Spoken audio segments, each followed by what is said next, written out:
happy holidays to everyone.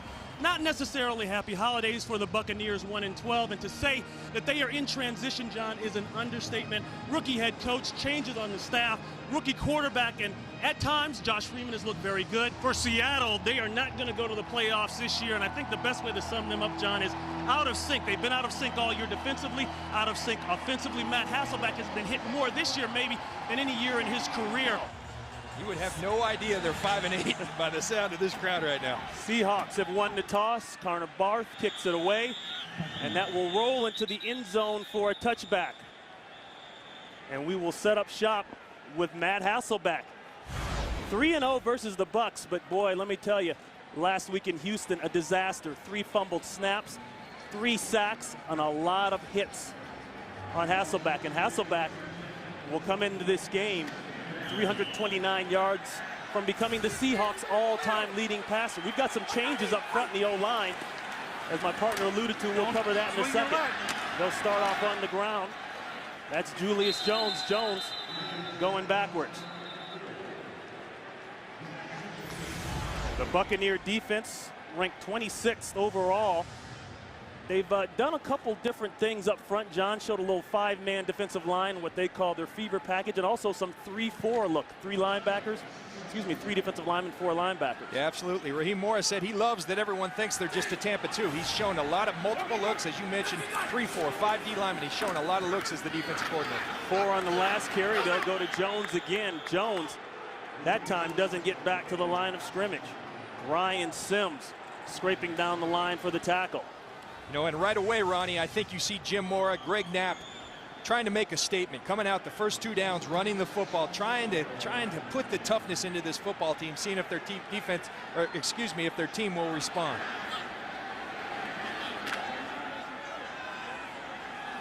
A loss of 1 officially on the play.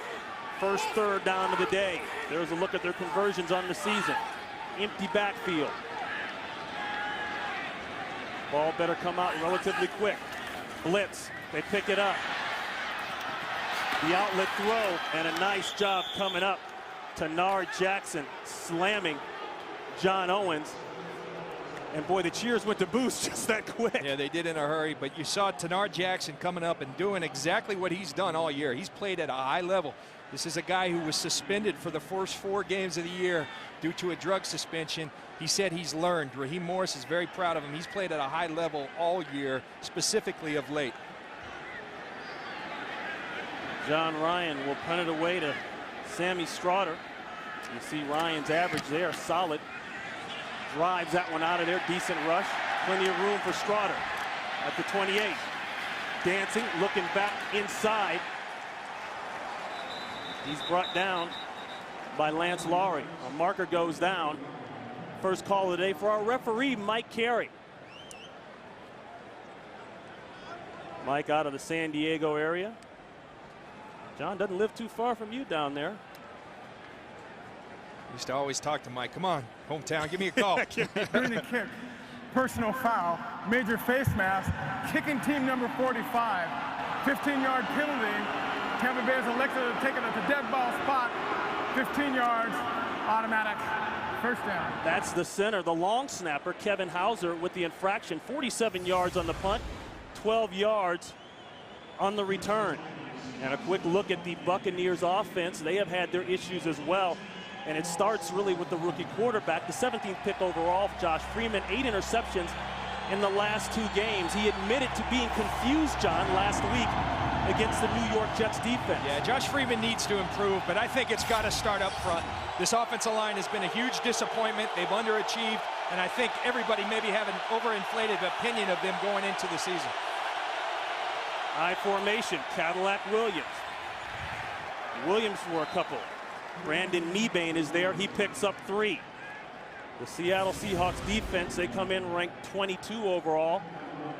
Patrick Kearney in the past has been a guy that's gotten around the corner with 82.5 career sacks. Not seeing the same type of production. He has battled injuries on and off. The linebacking crew, Aaron Curry. That's the number 4 overall pick out of Wake Forest. He has made some plays. 2nd and 7. Blitz. They brought Babineau. They run to that side. Solid defense. You saw Leroy Hill coming up along with Hawthorne. Maybe one. Very nice job by the fullback Chris Presley picking off the blitzer Jordan Babineau and creating a hole for Carnell Williams, but Leroy Hill there to make a great stop and put the Bucs in a 3rd and 6 situation. A pickup of 1 officially.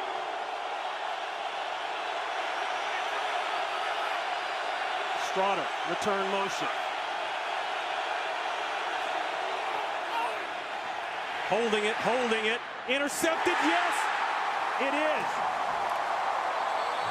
That's Deion Grant with his 2nd pick of the day, of the year.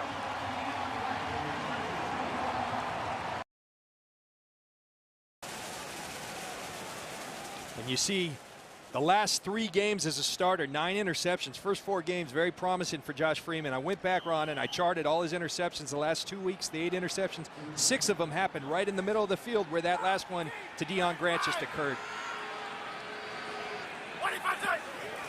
1st and 10, 25-yard line, play action. Hasselbeck in trouble, throws. That's caught on the sideline. TJ Hushmanzada. That's good for 11 yards.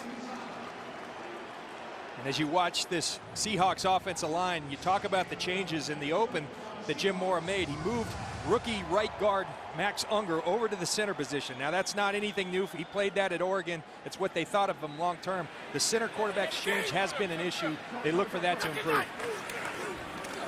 Pressure in the backfield. That play is stopped up. A nice job. Ryan Sims made the penetration. Wilkerson along with Styles G. White clean it up. No yards on the play, but going back to the offensive line, John, yeah, Chris Spencer had the cast on his right hand for the broken thumb. Had trouble snapping the ball. The center quarterback exchange was a little botched last week and in weeks past. Finally, they had enough and made the change. Unger, 2nd-round pick out of Oregon. This will be a 2nd and 10. And a breakout run. Justin Forsett. We've seen this before from Forsett. He's down to the Buccaneer 25-yard line. Piscatelli saves the touchdown. Justin Forsett has had an outstanding year for the Seattle Seahawks. Only 81 carries coming into today's game, but he's gone over the 100-yard rushing mark twice this season. Play action. Center of the field's open, but he goes outside, and it's incomplete to Griffin. That helps Arizona tremendously and makes it harder for San Francisco. Arizona with a 2-game lead in the NFC West. And that's the Forsett around the corner for a couple. Jackson up with the tackle. Back to Justin Forsett. Greg Knapp comes in as an offensive coordinator, has run the zone scheme as well as anyone, has always, you know, as an offensive coordinator, been in the top 10 running the football. They have struggled this year. Justin Forsett, in my mind, this is a scheme that he is very familiar with. He ran it in college. He sees the holes. He goes to the one cut. There's Greg Knapp. And Justin Forsett, I believe, will continue to become more a part of this offense the more they play him. Play is stopped on a 3rd and 8. Offense number 65. 5-yard penalty is still 3rd down. That's the right guard, Chris Spencer. And talking to Matt Hasselbeck this week, he was straight up about it. He felt like Chris Spencer took too much of the blame for the botched snaps. He said it's not always one part of it. It's not always the center. The quarterback's involved as well. Well, a valiant effort by Chris Spencer. A lot of centers would beg out saying, hey, I'm not going to try to snap with my left hand. He's got a cast on his right hand. He started snapping with his left hand. They finally had some issues, and they made a change. 3rd and 13 after the penalty. Blitz picked up. Hasselbeck, he'll take this by himself. Close to the 1st down, getting there, spins, going backwards, loses the ball. It's recovered by Tampa Bay. Geno Hayes in the right place at the right time. So referee Mike Carey on top of that, it looked like on the replay that Hasselbeck was going to actually try to lateral the ball back when he saw that he wasn't going to make the 1st down. That's when he lost it. Ball going other way.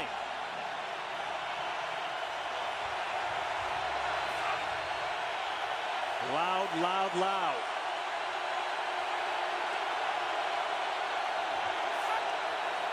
8 in the box. Seahawks thinking run, and they get it. Deion Grant has already picked one off. Now he's involved in the tackle, a pickup of 2. There's the fumble. Now we go back. You're going to see, first of all, Rob Sims, his own offensive lineman, hit him. But right here, Matt Hasselbeck is trying to flip that ball back to Justin Forsett. A mistake you can't make. The Seahawks now lead the NFL with 10 turnovers in the first quarter. They lead the NFL with 31 fumbles. Only 12 of them have been recovered, but 31 fumbles. It's been a problem all year, and that's the inconsistency that has plagued this team. 2 tight end set for the Buccaneers. Antonio Bryant, motion. Long out, bobbled. That one almost intercepted. Maurice Stovall should have had the ball, bobbled it, couldn't hold on. Michael Clayton is inactive today. He's been out the last 2 games with a bad knee. And people have mentioned the Buccaneers do not have a deep threat outside of Antonio Bryant. Yeah, you know, and here you are now at 3rd and 8. I think they're going to be very conservative with Josh Freeman. You got to be careful. You got a rookie quarterback whose psyche is a little shaken. He's thrown 9 interceptions in the last 3 weeks. He's got a mentality of a gunslinger. They've got to protect him and give him a nice, easy completion here, not try to do too much. Pressure. Lets it go. That one dropped. Another interception in and out of the hand of Deion Grant. Freeman dodges a bullet on that one, but it'll be 4th down, time to punt. You watch Josh Freeman here back in the shotgun. They're going to bring pressure, and you're going to see him elude Jordan Babineau. It's one of his great strengths, but at some point, listen, I have been profuse in my praise of Josh Freeman. You've got to protect the football. I don't care, rookie or not, you've got to protect the football. Yes, he's had issues with protection, but you cannot be throwing the football all over the lot. The 3rd punter on the roster this year for the Bucs, Sam Polescu, will punt it away. Forsett. Quick fair catch. That looked like one of my old fair catches. 0-0, first 2 possessions for both teams dismal. You can see the Seahawks there.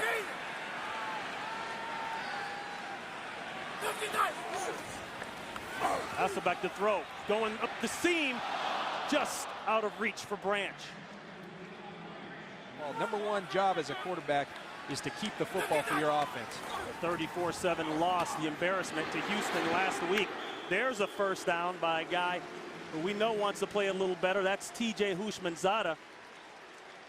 Called out somewhat last week on some of his effort plays, especially down near the goal line. Some balls that were questionable as to whether or not he could have gotten to him, but he's made some nice catches early. And you look at the offensive line woes last week. Converted only 1 3rd down attempt, 1 for 14, 15 of their 63 offensive snaps. Went for negative yardage. Back to the run game. That's Jones. Jones hit hard. He'll be about 4 yards shy of the first down. He picks up 6. And John, all week long, the hot topic here in Seattle has been whether or not former head coach Mike Holmgren would return to the Seahawks in a front office capacity. Well, all that was squelched this morning. The Seahawks came out and said flat out, nope, Mike Holmgren will not be a part of the plans. We are moving in another direction, and that pretty much slams the deal for Holmgren to be in Cleveland in their front office. That's Houshmandzadeh again. And John, Houshmandzadeh playing with a heavy heart. Obviously, the reaction to the death of Bengals wide receiver, former teammate of his, Chris Henry, this past week. Absolutely a sad week in the NFL. Chris Henry, a young kid, ton of talent, really, from all accounts, trying to make a lot of changes in his life and had been successful in doing so. Tragic loss. I went through that with the loss of one of my teammates in Denver, Darren Williams, and our thoughts and prayers go out to Chris Henry's family and the entire Bengals family. The entire NFL shocked by the death of Chris Henry. And a moment of silence across the NFL for Henry as they bring out the chains to get a quick measurement.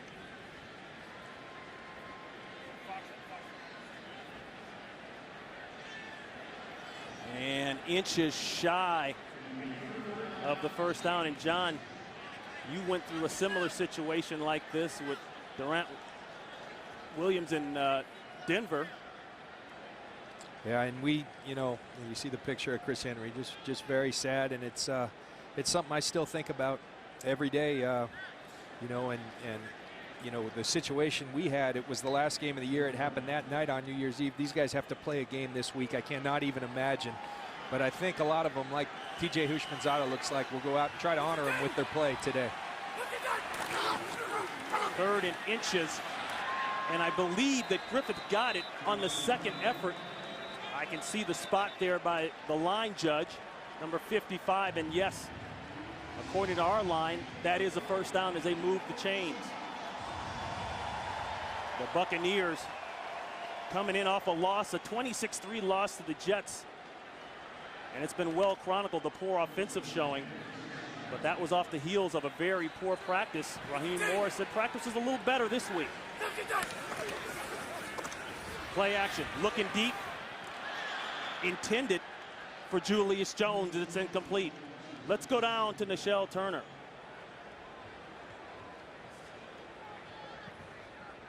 Hey guys, yeah, you know, I talked to TJ earlier about his relationship with his former teammate Chris Henry, and he did say he sat and talked to him a lot about life and trying to be a better person. He said Chris had turned that corner, and today, guys, he says if he scores, look for a tribute to Chris Henry. Back to you. All right, Nichelle, thank you. 2nd and 10. The quick hitter outside. Houshmandzadeh with a nice move. Gets up close to the 50-yard line, a pickup of 2. Wilkerson on the tackle. We talked about the improvement in the open since the scheme change, going back to what people know as Tampa Bay defense, and Raheem Morris has taken over the calls. One thing that has always been at the core of that defense is people hustling to the football, and you're seeing it here early on. Are they as talented as they have been over the years, as we were as a defense? No, but they are flying around. You talk to Jim Mora, you talk to Greg Knapp, they said they're playing fast, they're playing like the Tampa defense everybody in this league knows. And this is where they've got to be like that old defense, John. Get off the field on a 3rd and 8. And they won't on that 3rd down. It'll be the 1st and then some. Houshmandzadeh came to play today. That's a 1st down, a missed tackle there by Rondé Barber. He picks up 19. You watch TJ Houshmandzadeh, he's going to be working against Rondé Barber. And I think Matt Hasselbeck figured out early on that TJ is ready to play today. Last week, I think there were, you know, we questioned at times TJ's effort. And TJ's a prideful guy who's been one of the top receivers in the NFL. He's going to come back and play well. He certainly is here early today. He's got 5 catches, had only 4 catches all last week. There's a breakout, Julius Jones. Jones inside the 10-yard line. Barber wrestles him down along with Mack, but another big gain for the Seahawks, 25 yards.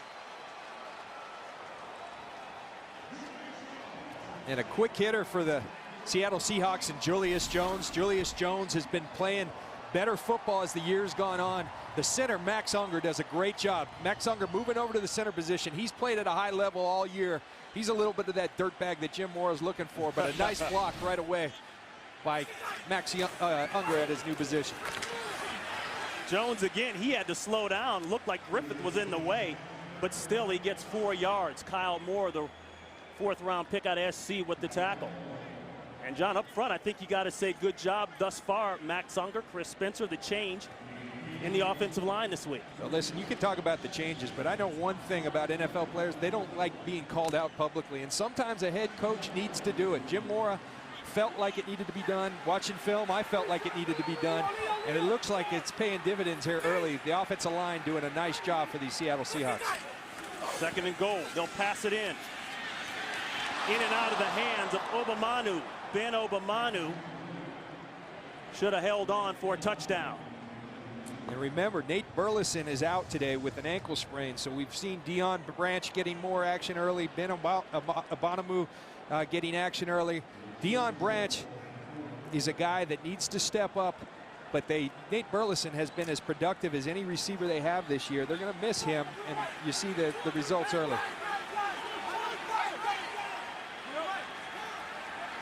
Third and goal.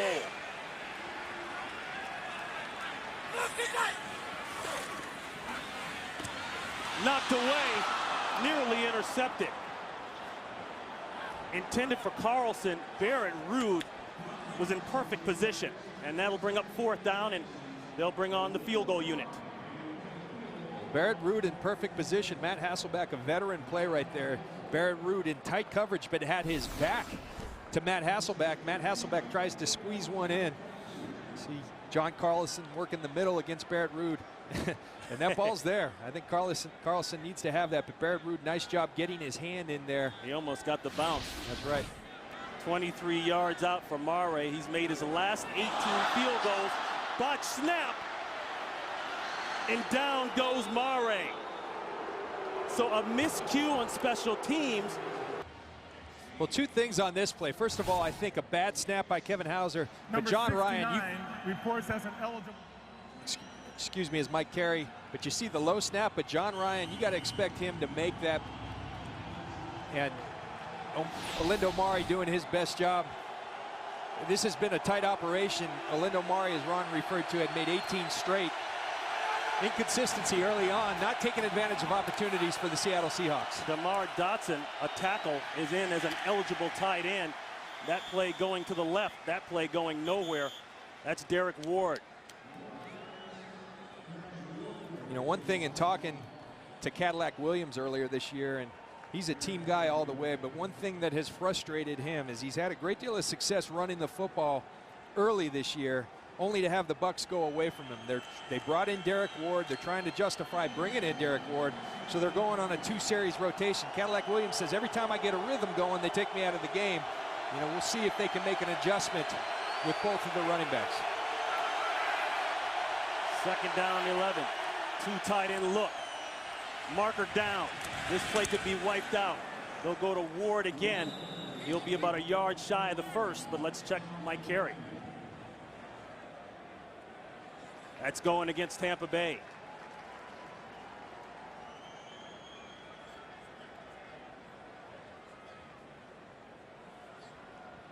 Illegal substitution.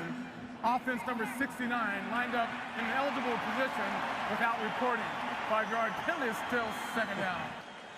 And the last play, DeMar Dotson, who I said was a tackle, reported as an eligible tight end. I guess he didn't report the next play. Yeah, you know, they're playing DeMar Dotson, John Gilmore. They're blocking tight ends hurt. Blocking at the tight end position has been an issue, but every single play, DeMar Dotson needs to report that he's in there. I'm sure they've told him that. Another mistake, a sloppy game here for both sides early on. Raheem Morris, boy, he's had his hands full all year long. He said, we have been beaten up offensively, physically intimidated by the Jets, and it's all my fault, and it's all a result of how we practice, and they've had to hold him back. He already got one 15-yarder back in Miami earlier in the year for coming off the sidelines and being vocal. 2nd and 16 after the penalty. The quick screen to the receiver, that's Sammy Strotter, and Strotter picks up some of it. He's out close to the 25-yard line, a pickup of 13 yards. Now, Ron, you talk about when you have a young rookie quarterback that is struggling, you need to give him some easy completions. This is what I'm talking about right here. You send Sammy Strotter, who's a kick returner. He has these kind of skills. You give him a little screen pass. Allow him to get the ball out of his hand quickly. That instills confidence in a quarterback. Don't have him throw deep down the middle of the field. Good move by Greg Olsen right now. You put your young quarterback in a manageable third down situation. But, John, these are the type of third downs, 3rd and 3 you have to make, and Raheem Morris running to call timeout. And timeout it is. 3rd and 3. The throw, the catch, first down Buccaneers. Nice ad-lib by Freeman, and he hits Winslow on the sideline, a pickup of 19. And that's really a great strength of Josh Freeman's that I believe he needs to use a little more, his mobility. Get out of the pocket if things aren't there. If you have to run, run. But he does a great job keeping his eyes downfield and watching Kellen Winslow work on Jordan Babineau. Kellen Winslow does a nice job of getting open. Josh Freeman, nice execution and getting the ball to his tight end. And that's the record for Winslow. The most catches in a single season by a Buck tight end, passing Jackie Harris. They'll go back to the ground game, and Derek Ward. And Ward will have about 5. David Hawthorne subbing in for the injured Lofa Tutupu, who's on the injured reserve list, gone for the year, makes the tackle. And David Hawthorne's a guy who's really played at a high level in relief of Lofa Tutupa. You lose a franchise player like Lofa Tutupa, you're going to miss him, but David Hawthorne has done a wonderful job leading the team in tackles, 2nd in tackles, 4 sacks, 3 interceptions, playing at a high level. 2nd down and 5. Ward trying the left side. Ward is through. Derek Ward with a nice run. Finally knocked out by Lawyer Malloy, but a big pickup. 25. Derek Ward, one of the big acquisitions that they brought in from the New York Giants, has been somewhat of a disappointment. But when you get this kind of blocking up front, Kellen Winslow with a nice job on the kick out on Jordan Babineau, and Derek Ward hits the hole. That looks like the Derek Ward from the New York Giants. And again, it starts up front. These running backs will produce when the offensive line, the tight ends up front, start blocking. And that is the end of the first quarter, 0-0. We start the second quarter here in Seattle. Happy holidays, everyone. The Tampa Bay Buccaneers, with a nice long run by Derek Ward, will set up shop inside the 30-yard line. They'll go to Ward again. Ward trying the right side, and another good gain. That one close to 8 yards.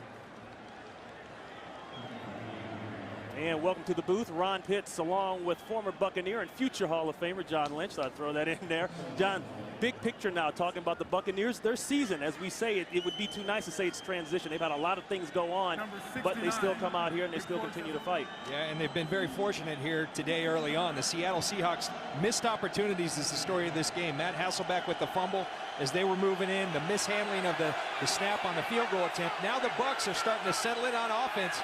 Up front, they're finally playing the football that people thought they would all year. And I think it's happened by the run game. That's a 2nd and 3. Let's see where they spot the ball. The run game is picked up. They came into the game ranked 25th in the NFL, not even averaging 100 yards per game rushing. And you've already mentioned it, John, the best way to protect a young quarterback, you've got to be able to run the football. Yeah, you better be able to run the football. And again, give him easy throws. Don't necessarily give him the tough throws down the middle of the field.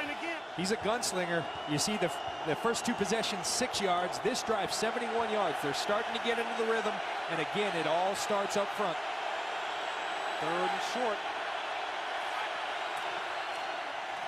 Ward stuffed. I think he went backwards.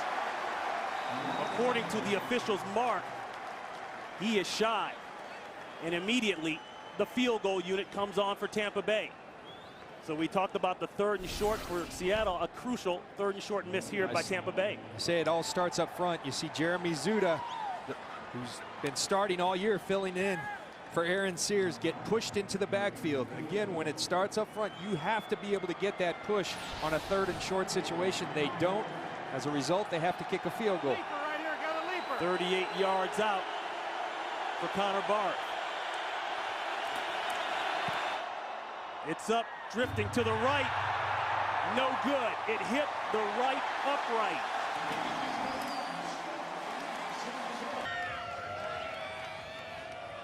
So really in this type of game, a big miss for Connor Barth, the 3rd kicker brought in by the Buccaneers. He's actually better from long distance than he is from short distance, but you know what?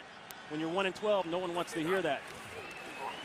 That's the quickest way I know to get put on the back of that Trailways bus heading home. A pickup of 2. That's 4 set. Let's go back to that field goal. Look at the field goal. Connor Barth plays the draw that doesn't draw. Not like my golf game. The 3rd kicker, Mike Nugent, went the first 4 games. Shane Andrews went 3 games. And then they bring in Connor Barth, who was cut in training camp by the Miami Dolphins. 2nd and 8, screen, left side, it's wide open, needs a couple blocks. That's 4 set, doing what we've seen him do all year long, John Lynch. That's make plays, he moves the chains, that's 10 yards, finally brought down by Rude and Black. I tell you, the offensive line has come under fire here in Seattle. They've responded here today. They haven't cashed in on the opportunities. One thing this offensive line has done consistently well all year is the screen game. It's something they're very proficient in. I think a big part of the reason is their offensive line, but number one, most importantly, Justin Forsett is an excellent back at the screen game.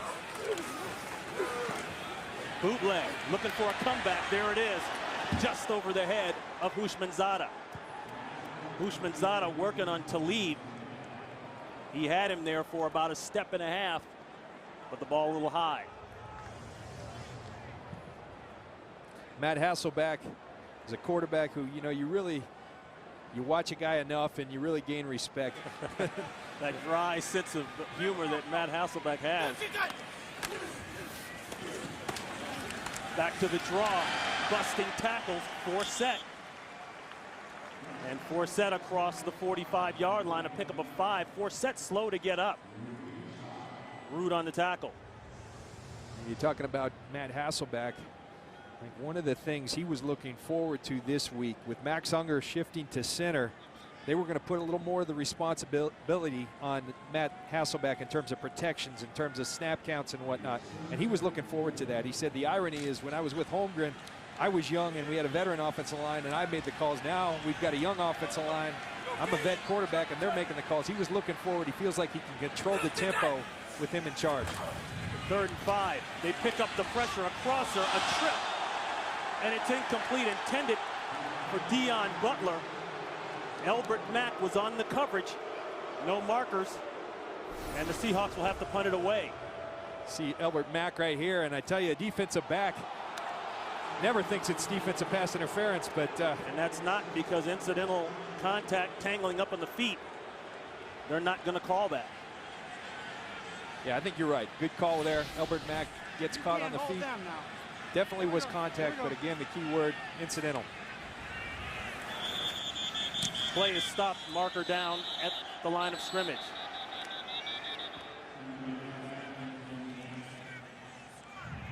Before the snap, false start, offense number 87. 5-yard penalty is still 4th. That's Ben Obamanu, the wide receiver, moving a little early. John Ryan had a punt partially blocked last week against Houston. There was a quick look at Bruce DeHaven, the Seahawks special teams coach. So I know he has preached all week long, get that ball out. And if Ryan licks his fingers one more time, I'm going to send him down a salt lick.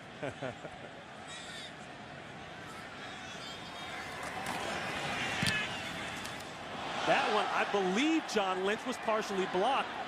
Picked up by Straughter. Straughter making some nice moves. Finally tattooed at the 36-yard line. So the Buccaneers will take over. Ball spotted at the 36-yard line. Josh Freeman, if you're just tuning in with us, has thrown an early interception following up on the early interception last week against the Jets, but has settled down. The run game has helped him settle down thanks to Derek Ward. They'll come out passing. That ball intended for Stovall.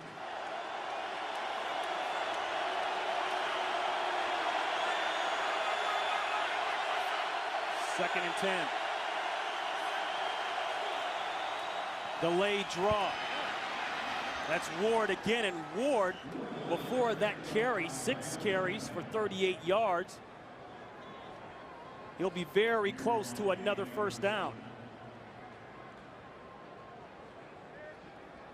They may want to measure this. Mike Carey is indeed calling timeout to take another look at it.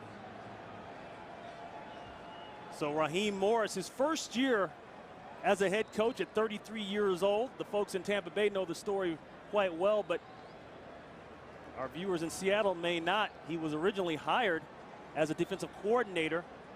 A little bit of a falling out with John Gruden, the Buccaneer franchise, as you see there. Wow, what do they call that, John? I guess that's just shy. The Bucs organization told John to take a hike, and in the meantime said, Raheem, you're in the big chair. It has not been fun. He's had to fire his offensive coordinator, Jeff Jagosinski, about 10 days prior to kickoff weekend, that is, and about midway through the season, took over the play calling duties and relieved defensive coordinator Jim Bates. Yeah, certainly a year of transition, a year of struggle. Raheem Morris will be the first to tell you he's kind of learning on the job. I think he is making progress as a head coach. I think he's going to be judged a lot by these last 3 games, how his team performs moving forward. 3rd and inches. Ward avoids traffic in the backfield. I don't think he got it.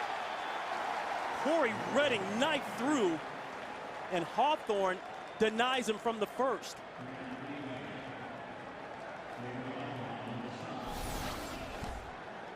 Watch Corey Redding right here get penetration. Penetration kills run games. Corey Redding pushes Jeremy Trueblood back in the line of scrimmage, and here comes your help Again, the Buccaneers offensive line. 3rd and 1, you got to be able to expect your offensive line to get that push, your backs to be able to get that first down. 2 times in a row now, the Seahawks come out victorious on what should be an easy conversion for the Tampa Bay Buccaneers. Yeah, John, I was going to say 2 times in a row and 3rd and short. The Buccaneers can't make the play, but the Seahawks defense does. Pauliscu at the 30 will punt it away.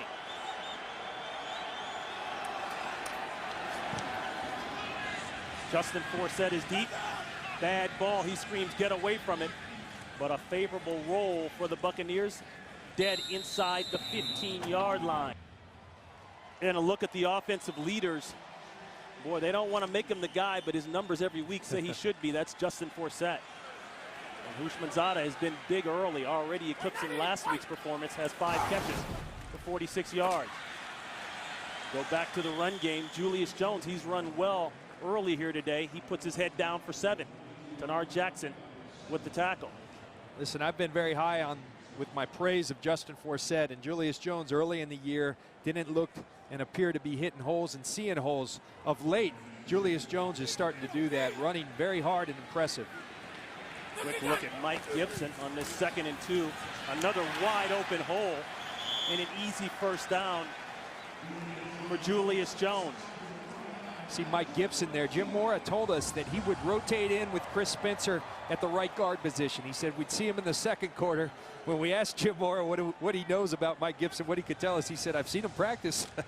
He said he works hard and he's physical, and they want to see him in a game. It's a guy they like. They picked up out the practice squad from Philadelphia, and we're going to see Mike Gibson here today.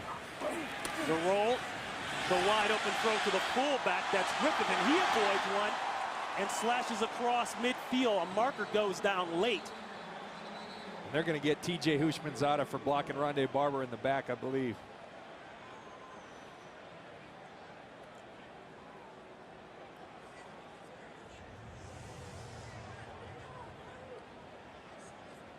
Houshmandzadeh pleading his case.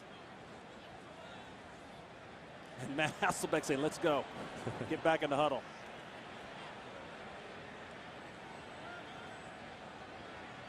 Right, Carey talking it over. Houshmandzadeh, well, you can't argue his catches since 2006, 2nd most in the NFL, next to Wes Welker.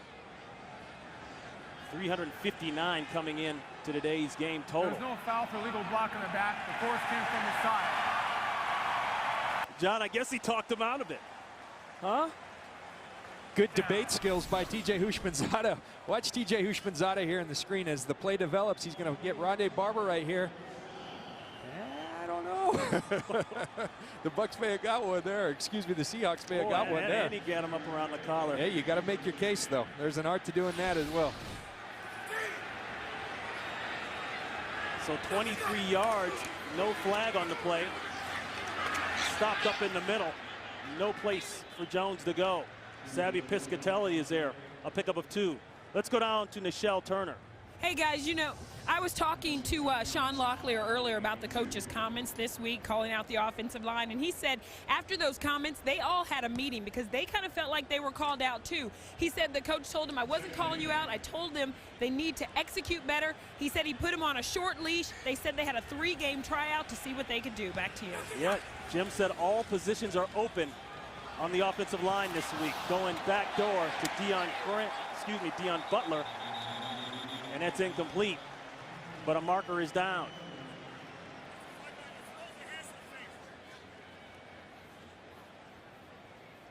Aqib Talib on the coverage. Illegal hands to the face. Defense, number 25. From the previous spot, 5-yard penalty. Automatic. First down. And that's going against Talib.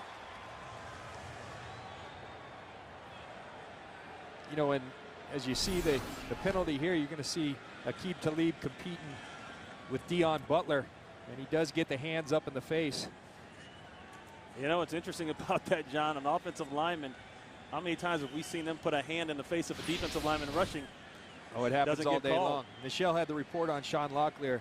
Listen, I think Jim Mora needs to just come clean. He was calling his guys out, and you know what? He needed to be, because I watched the last 3 weeks of film, and these guys have not been competing at a high level. It's one thing, hey, you're replacing Walter Jones. That's a tough task. He's one of the greats of all time, but you can play with effort. Jones looking left side, cuts it up. The Bucs defense swarms.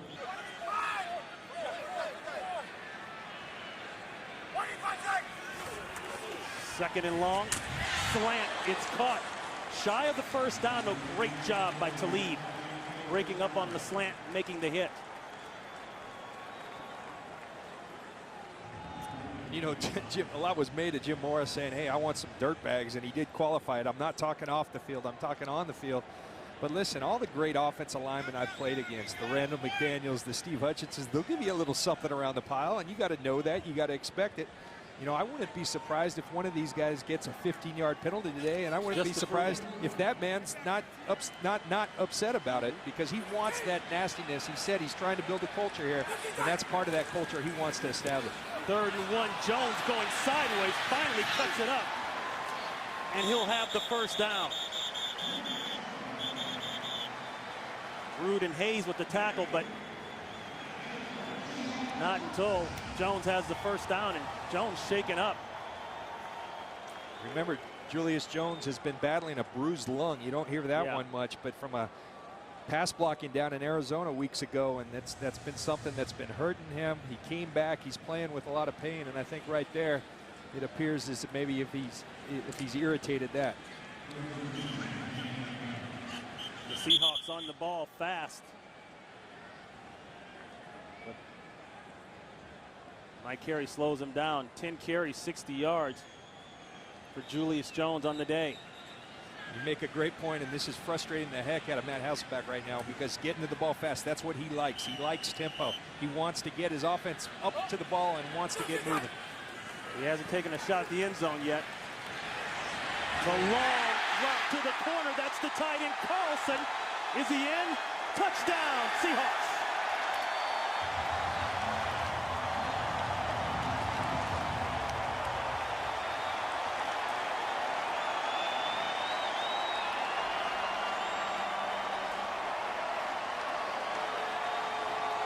A lot of people have been asking in Seattle, why isn't John Carlson more involved after his great rookie year? Well, the reason why, when you don't run the football, the play action pass is not there. That's where tight ends excel in the play action pass. They've been running the ball effectively. All of a sudden you get a one-on-one with John Carlson. He's going to win that matchup. Great job by the Seattle Seahawks. Beautiful throw by Matt Hasselbeck. The extra point, it's clean, no flags. A look at the scoring drive.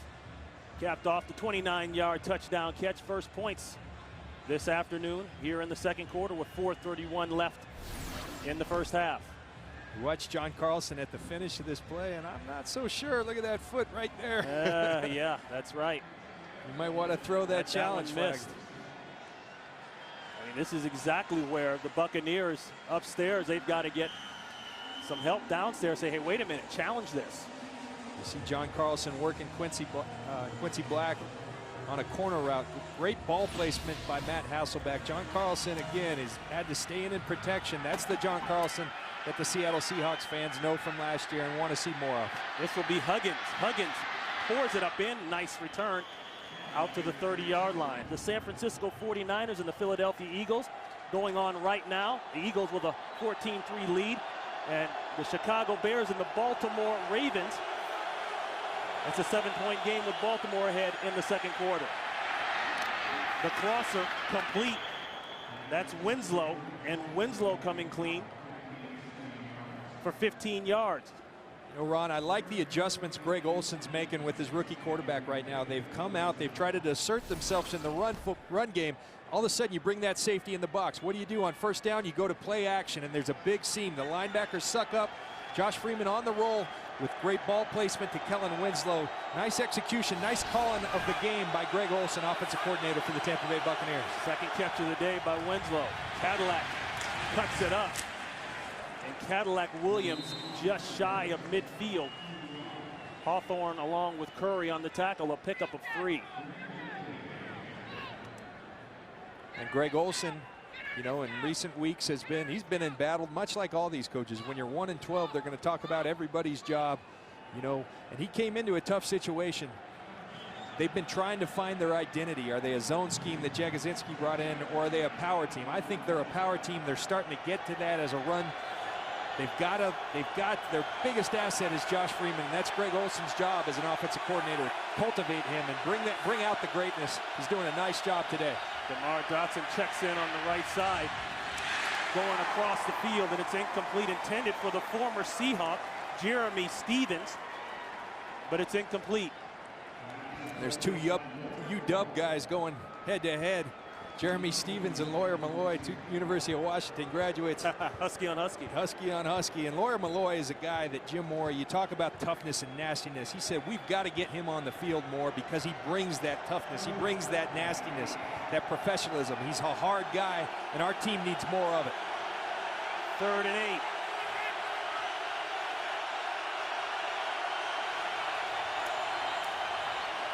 The safe throw, and they can't make it work, intended for Winslow. And that'll bring on the punt team, even if he caught it well short of the first down. When a quarterback's struggling with confidence and has been hit a lot, one of the things that goes is accuracy. No one around Josh Freeman there, but the last 2 throws, the accuracy wasn't there. It's such a critical skill for a quarterback. It's something he's demonstrated throughout the preseason, early on when he started, the last couple weeks. As the confidence starts to go, the accuracy goes as well. Hollisque will kick it away. Nice high punt. This one might die in the 5-yard line zone. It does not. Rolls in for a touchback. 53 yards on the punt.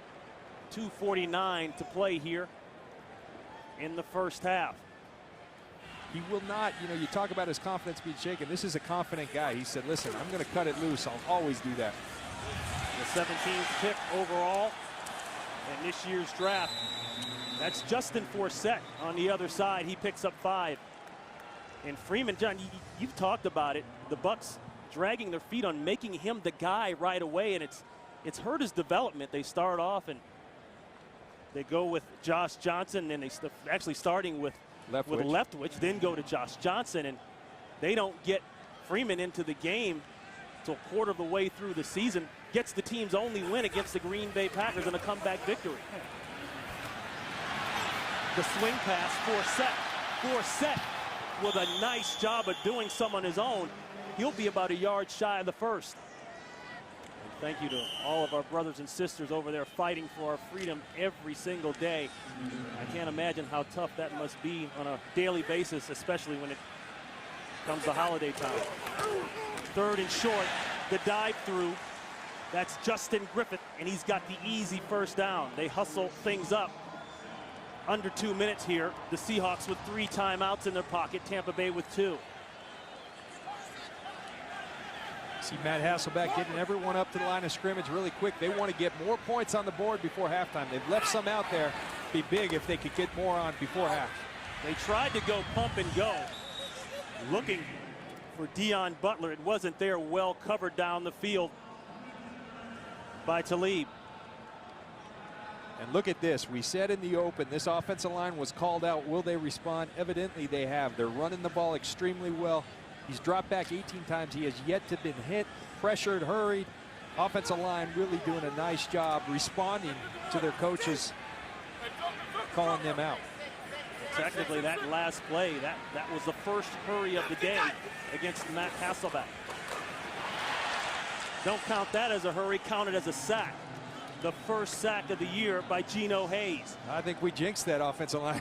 We start bragging about them, and they give one up. See Geno Hayes coming right here through the A-gap, and Justin Forsett, who usually is extremely proficient, despite his stature and the pass blocking. That's one thing Matt Hasselbeck says he does better than anything. Swings and misses on Geno Hayes, and Geno Hayes, who's really done a nice job in this new Buccaneers defense, makes a big play. A loss of 4, safety blitz. A long ways out, and it's intercepted. On the 3rd and long, that ball is picked off by the Buccaneers.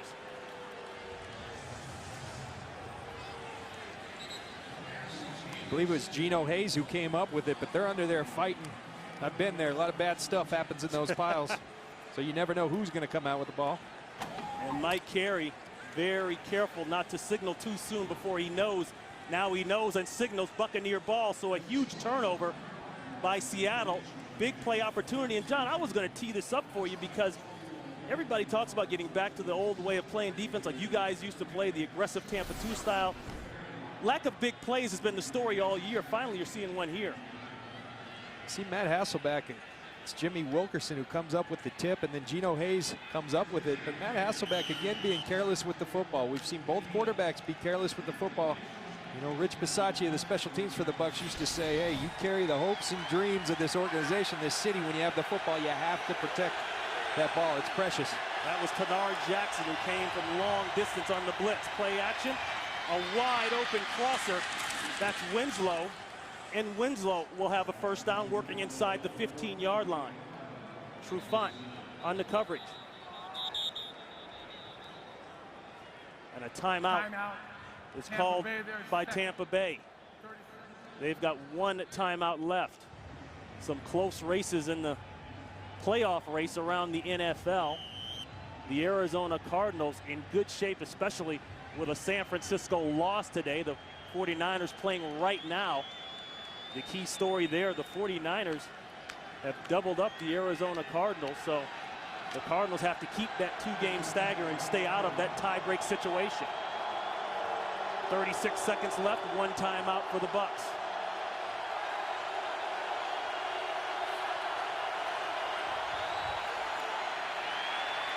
Freeman on the move. And he runs it out of bounds at about the 13. You know what? And a good decision by Josh Freeman. I know he wanted to test that right across the middle, but those safeties for Seattle, Deion Grant and Jordan Babineau were sitting, and a nice decision to tuck it, go get a yard. Right. Buck fans do not want to see a repeat of that Carolina game a few weeks ago where he served up consecutive interceptions in the red zone. Good coverage and good decision by Josh Freeman. He's got 6 interceptions in the red zone this year. That's the most in the NFL.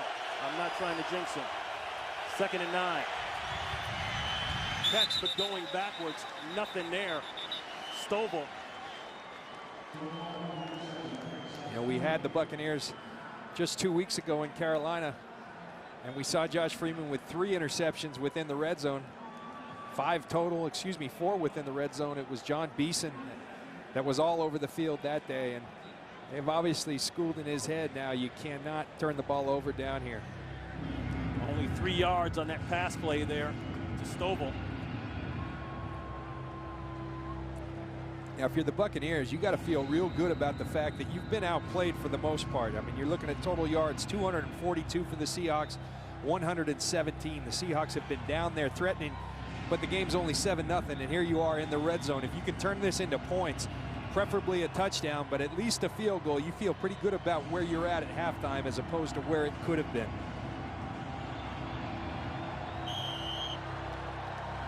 So no timeouts left for the Buccaneers. 3rd down. They can get a first down. Low snap. The throw. Across the middle, knocked away. Lawyer Malloy is all over it. Intended for Straughter. Malloy signed just before training camp. Brings over 1,500 career tackles, now making some big plays in the secondary. Well, you could talk about Lawyer Malloy's presence. You can talk about his toughness, but this guy is a good football player. He's gone to 4 Pro Bowls throughout his career. Some people think he may be a little long in tooth. This guy can still play some football. Lawyer Malloy, been an outstanding football player in this league for a long time, making plays today. Barth hit the right upright last time out. 28 yards, no markers.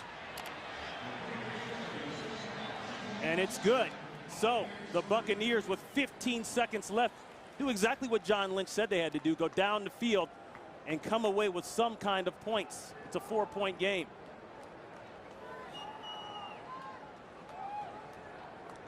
And again, if you're the Seahawks, it's been a sloppy day. You've executed extremely well in some facets, but you left points out there. Early on, the Matt Hasselbeck fumble. You just had a Matt Hasselbeck interception that turned into points. You had the missed handled snap and kick on the field goal earlier. They left a lot of points, and That's a dangerous thing in this league, regardless of who you're playing. When you leave, when you allow teams to hang in there, bad things typically happen. The two former expansion franchises in '76. The Buccaneers flew out here on Friday trying to get ahead of that time crunch, and I don't know if you can, boy. That's a long way, and teams generally do not play well when they come out here. Jacksonville came out here from Florida earlier in the year, and they got embarrassed. 41-0.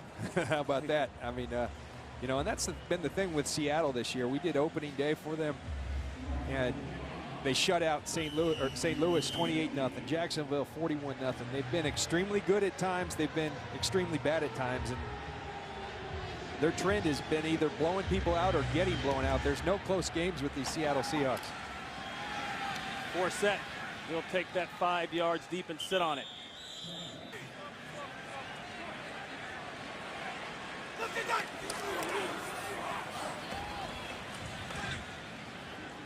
So time winding down here. Seattle with timeouts, but they'll let it expire. And that's how we'll go in at half. 4-point game. So the Buccaneers will receive here in the second half. 7-3 game. Murray kicks it away. Taken at the goal line. That will be Huggins. Huggins stops at the 22 and goes down officially at the 23-yard line. Let's go down to Nichelle Turner.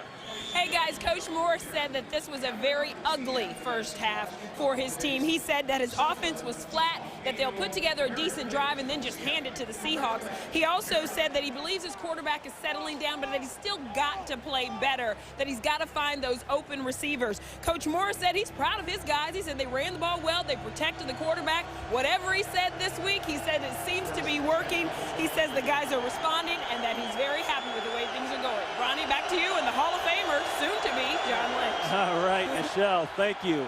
Excellent report as the Bucs keep it on the ground with Cadillac Williams, and Williams with a decent run on first down. A pickup of 5 as you look at Williams' numbers there. Looking for the quick throw, and it's caught. Winslow. And Winslow with a great pickup. Driven out of bounds just past midfield, picks up 21 yards. Tell you, Kellen Winslow, you talk about a lot of the things in this transition year, people they brought in. Kellen Winslow, you cannot argue that he has been a valuable acquisition, has played at a high level. He's got some juice in those legs today, running away from people. Kellen Winslow, when healthy, has always been an excellent player in this league, playing at a high level today. Eclipsed the single-season Buccaneer mark for catches for a tight end earlier in the game, and there goes Cadillac Williams. So all of a sudden, the Buccaneers, we've seen it from Ward, but now Cadillac Williams getting in on the act, and he gashes Seattle. That's 20 yards. And what that tells me, Ron, when multiple backs are doing it, is it's starting up front. They are getting the job done. This is much better progress for this offensive line, and that makes Greg Olsen happy. Dotson along with Stevens at the tight end spots. They'll run it again with Williams. Good defense there by the Seahawks. And it looks as though Darryl, I want to check this. No, check that. That's Curry. Aaron Curry.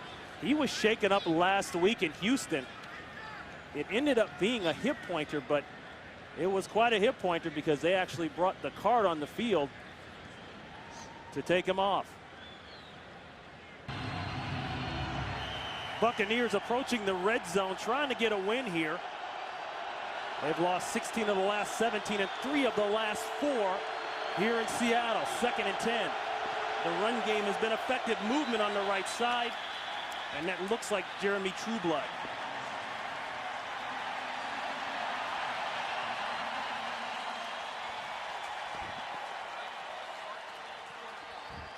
Nine false starts for Trueblood. That leads the NFL, and this is not one place you want to let the crowd know that you're having trouble hearing the snap. Absolutely, they'll turn it up, and that's one thing, again, we talk about helping your young quarterback out. Do not put him in 2nd and long situations.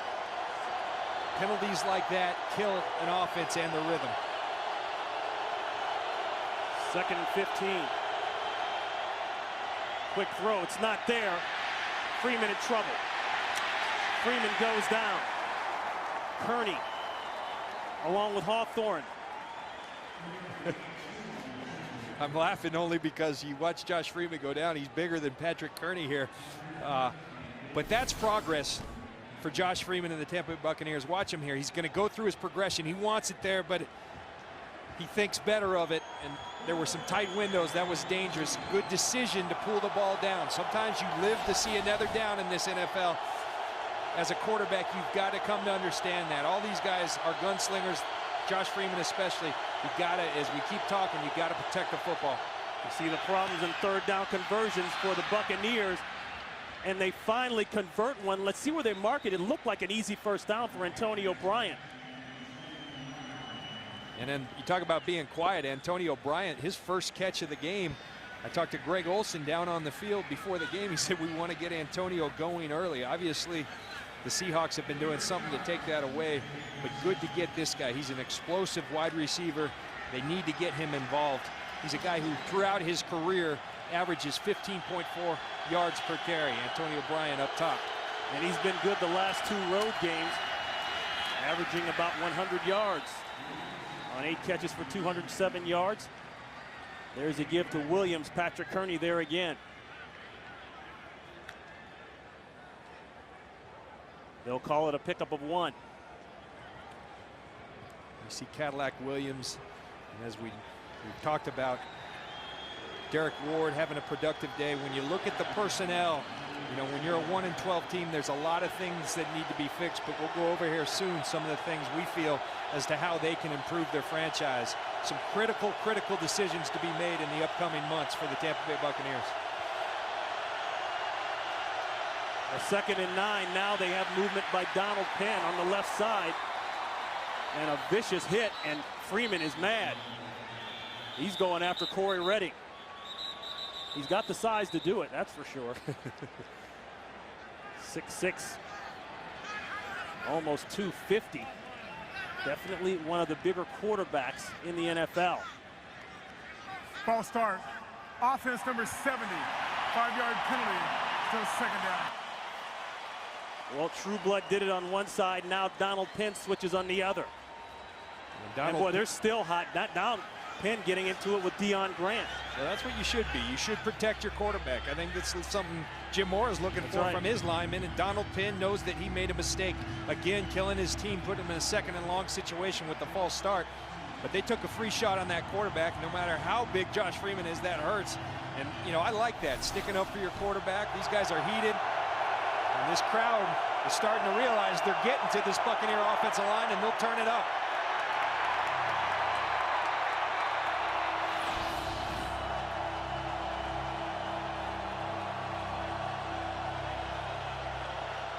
There's some confusion as to the spot of the ball after the penalty. I don't want to say confusion, just 5 yards communication. last time I checked. So they get it worked out. They put it on the 25-yard line. And it's a 2nd and long. Freeman doesn't throw the check down. He'll do it himself. And boy, there you see the size. A marker is down. This one may be coming back. But Freeman clearly upset and putting it on his own shoulders. Holding. Offense number 76. 10-yard penalty. Still 2nd down. That's Jeremy Zuta, the left guard, who stepped in that position for Aaron Sears, who's on the reserve list. You're starting to see on this drive, you get some rhythm going while you're 1-12 as a football team. You get some rhythm going. 2 false starts, now a big holding penalty that takes you out of field goal range. This offensive line has had a number of issues, including penalties throughout this year. The 3rd penalty this drive against the Buccaneers.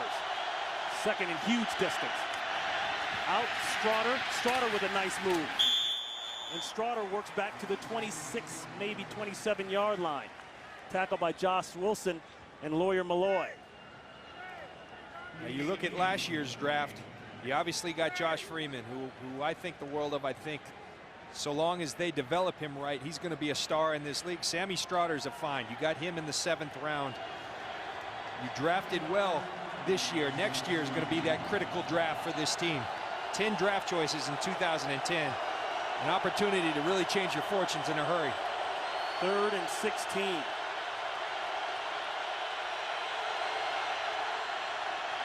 Hit as he threw the ball. That's an incomplete pass. And the pressure was there. Lawyer Malloy.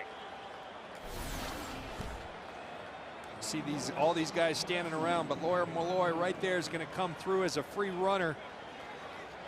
Wow. And as Cadillac Williams, you always go inside out as you scan, and Cadillac Williams gets a little confused. He's got to protect better than that. Give your quarterback a chance to be successful. 45 yards out now for Barth. From this distance in pregame warm-up, the ball came out very low. Gets it out, it's straight, it's got enough leg, and it's good. There's a look at the scoring drive. Like I said, they didn't get 6, but they'll take the 3. And you know, the passing game has been an issue the last couple of weeks for the Seattle Seahawks. Against San Francisco 2 weeks ago, they gave up 310 yards passing. Vernon Davis went for 111 yards. Last week, of course, Matt Schaub and Andre Johnson went nuts right off the top. And even here, not big plays, but you can see the Buccaneers completing passes, short passes, confidence passes for Freeman. And when you're struggling in the pass defense, you know what that says to me? Pressure up front. You need to get better up front. You're seeing them bring the blitz to make up for the lack of pressure. Some hitting going on. Obamano, a ball is loose. It's picked up by Tampa Bay. They say they have it, but the official is clear that it's a down by contact. So Matt Hasselbeck back in control. A very up and down game for Seattle. A 1-point lead, but they are clinging to this 1-point lead. Not able to move the ball very effectively through the air. They've had success passing, but a marker goes down, first play here.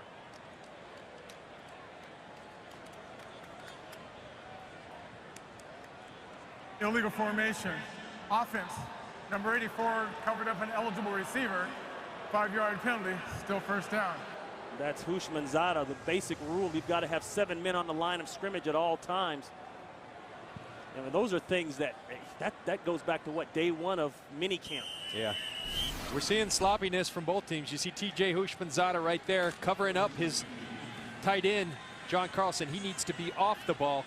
And TJ Houshmandzadeh cheats a little and gets caught. Back to the run, Jones going lateral, and another marker.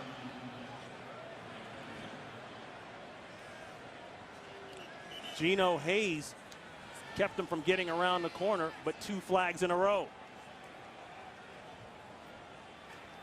Holding. Offense number 67. Half the distance to the goal.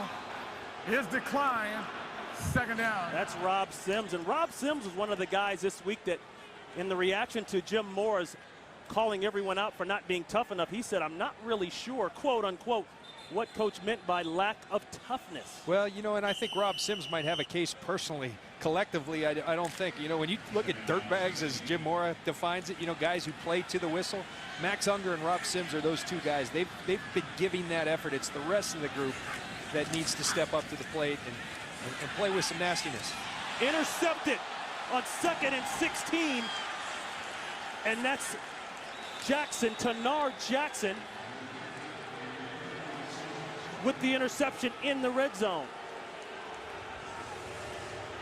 You know, and Matt Hasselbeck has been off today. He has been misfiring. This Buccaneer defense doing a nice job of confusing a veteran quarterback. And Tanar Jackson, you see Rondé Barber with the bump on Deion Branch. He's going to undercut, and they have a little incidental contact. But Tanar Jackson, as we mentioned, now his 4th interception on the year. This guy is now an outstanding year. Tanar Jackson playing at a high level. Matt Hasselbeck making a throw you don't expect him to make. And, you know, I just wonder when I study Matt Hasselbeck, have all the hits collectively. Today they're doing a good job protecting, but over a course of a year, has that made him a little gun shy as a quarterback.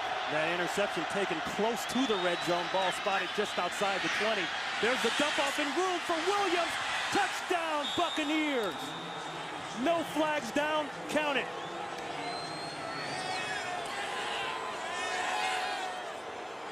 So all of a sudden, the 12th man goes to the boo man, and the Buccaneers have come back, and they take the lead. And I tell you, we talked about it. When you allow a team to hang in there, they're going to come out with some fire. They came out with some juice. You could feel the energy shift towards the Buccaneers sidelines, and now they convert on it. All of a sudden, the Seahawks, who really controlled the first half, are looking at being down by 6 points. And, you know, you allow a team to hang around in this league, and they're going to hurt you. The extra point is clean. It's a 13-7 game just like that. 10 points off turnovers for the Buccaneers, 13 unanswered points. Yes, folks, that's the Tampa Bay Buccaneers doing it to the Seattle Seahawks. The Seahawks haven't scored since the second quarter on a touchdown pass, Hasselbeck to Carlson. Forsett is deep.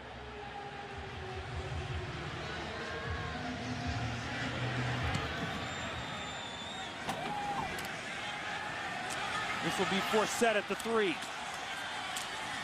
Forsett avoids one and pushed out of bounds just inside the 20-yard line. The first touchdown in 12 quarters. The reception and the scamper for 6 by Cadillac Williams. Well, my partner was not mistaken. That's right. First touchdown in 12 quarters. A welcome sight for these Tampa Bay Buccaneers and everyone in Tampa. And the last 2 throws by Hasselbeck have turned into interceptions. Boy, that one. How many times have we seen Rondé Barber make that kind of break and go the other way? Pump fake, 2nd and 10. No place to go. Coverage all over the field. And the Buccaneers sideline is screaming intentional grounding. Was there a man in the area? And, you know, you watch, you know, here we talk about the young quarterback losing confidence. Matt Hasselbeck right now is a quarterback that is flustered. Rondé Barber has sat on 2 quick hitches over here. He almost intercepted one. Matt Hasselbeck was looking there this time. Matt Hasselbeck clearly flustered here. Jackson coming up. He goes. They bring another one. It looked as though Geno Hayes got a solid shot on Hasselbeck. That ball intended for Dion Butler, but it's incomplete. It brings up 4th down. You've got to protect your passer. You're going to see Geno Hayes and Tenard Jackson coming on the blitz. They're going to overload that weak side. And Geno Hayes does a little delay blitz, and those kind of hits, those are the hits I'm talking about, taking their toll on quarterback. And you study these Seattle Seahawks all year long. He's been taking those hits, and they do. Sooner or later, it catches up with you. We talked about it in our open. A great punt there by Ryan Strawder. He's got a lane, and Strawder around the corner. Here goes Sammy Strawder inside the Seahawks 40-yard line. And lucky that the Seahawks didn't get hit with a 15er on that one for the hit out of bounds. 51 yards on the punt, 32 yards on the return, the longest return of the year for Strawder. Watch Sammy Strawder. This guy has been making plays since he showed up at One Buc Place throughout the preseason. Big 3rd down receiver, great punt returner. Took a 97-yard kickoff return earlier this year versus Carolina. Sammy Strawder, a 7th-round pick. You're talking about a find right there. And Rich Bisaccia, the great special teams coach for these Tampa Bay Buccaneers. You're talking about a special teams that leads the league. #1 in kickoff average, #1 in kickoff coverage. Block kicks, #1. In a rough year for this team, that has been a bright spot, and this guy has solidified himself as one of the elites in this game as a special teams coordinator. His crew has had an outstanding year. Strawder, the NFC Special Teams Player of the Week. That particular week you're talking about against Carolina with the 97-yard kick return. Another great drive set up. Great field position for Tampa Bay. They go to the ground game, and that's Ward, tackled by Darryl Tapp. And Derek Ward going at about 6 yards a clip. As I said, he had some success early on. They went back to Cadillac Williams. It paid dividends with the touchdown on the screen. But Derek Ward is the guy that really had the hot hand in the first half. But it appears that this offensive line that's been a big disappointment for the Buccaneers is starting to take over and control the line of scrimmage. A little full house backfield action here. And that makes Ward go the other way. A lid is loose, but a nice tackle in the backfield by Darryl Tapp. Let's go down to Nichelle Turner. Hey guys, you know, long snapper Kevin Hauser for the Seahawks has really been battling a shoulder injury all game. On that last play, it looked like he was trying to make a tackle, came down and re-injured it. He's around here on the sidelines right now, trying to walk it off, trying to get better, but he's been on and off all game. Not sure if he's going to be back. Back to you. Good job, Nichelle. We Right, saw Nichelle, Owen Schmidt taking snaps. The backup fullback is the backup long snapper as well.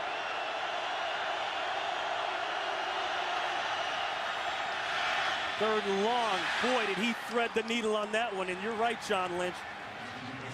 You had to laugh at that one as well, because that shows you the raw ability that Josh Freeman has when he's comfortable. 16, the throw to Strotter, and a first. Yeah, you talk about a stud quarterback. He's got to be able to stand in the pocket and deliver.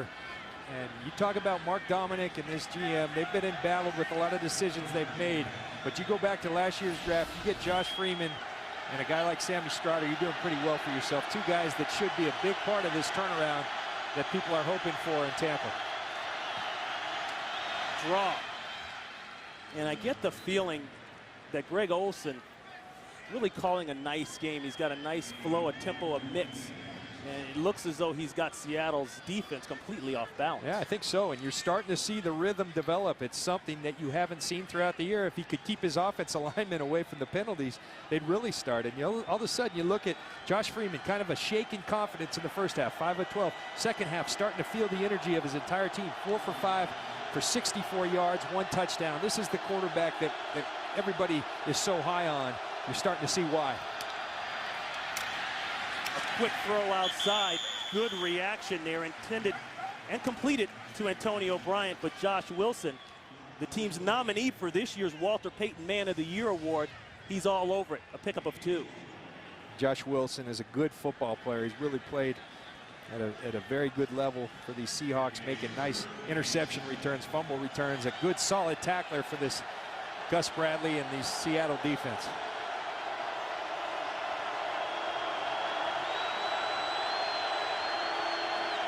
Third and 7. Freeman lets it go, caught. The ball was placed on the wrong shoulder, but still a great catch by Strotter. And that's another first down. I'm laughing because Freeman rolls. He's got Sammy Strotter in the slot wide open, and he comes with the fastball. He'll learn just to kind of put that change up, give him a nice catchable ball. He fires that thing, and Sammy Strotter with a great adjustment bringing down the football. Sammy Strotter continuing to make plays. 7th round pick out of this part of the country, so no wonder he's having a nice game out of Oregon State. He comes back to the Northwest.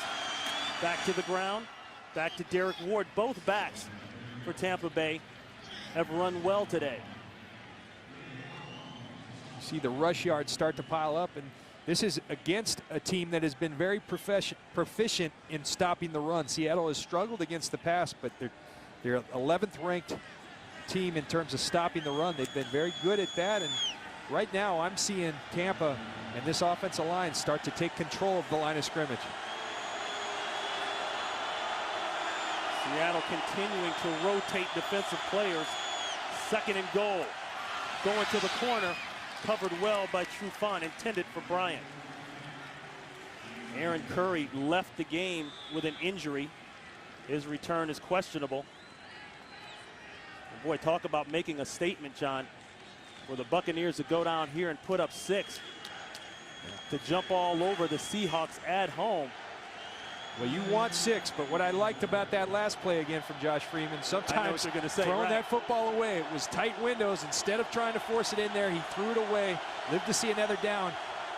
You score 3 here, you make it a 2-score game. That's the important thing. The throwback, and it's wide open. He'll walk in for the touchdown. That's Derek Ward. Greg Olsen, Ronnie, you said it, calling a very good game. He's dialing it up right now. And Greg Olsen calling a great game. The Buccaneers starting to execute. You feel the energy shift in this. You've seen it the whole second half. You watch, they're going to fake the little quick seam to Strotter. He's going to do a little 360, and when you're 6'6", it has its advantages. He sees Derek Ward, dumps it over the top. And Kellen Winslow congratulates his young quarterback. And John, it looks like they're going for 2. You like the decision? I do. I think you make this a 21-7 game. You got a 2-touchdown lead.